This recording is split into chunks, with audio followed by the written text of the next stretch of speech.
to fix Google Drive upload stuck. First, if you're having problems such as your file is taking too long to upload, what you want to do is you want to simply make sure that your internet connection is actually stable and working properly. Swipe down on the control center and make sure your Wi-Fi or cellular data is turned on and is connected to a network that is actually working. After that, what you want to do is you want to simply pause and resume the upload if that option is available. Loading process.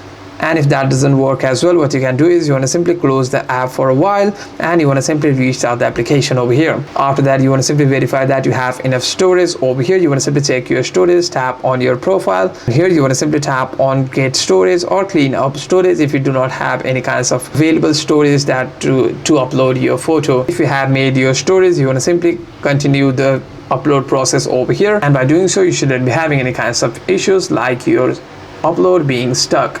Hope this video was helpful, and if you have any further questions, make sure to leave a comment down below, and I'll see you guys on the next one.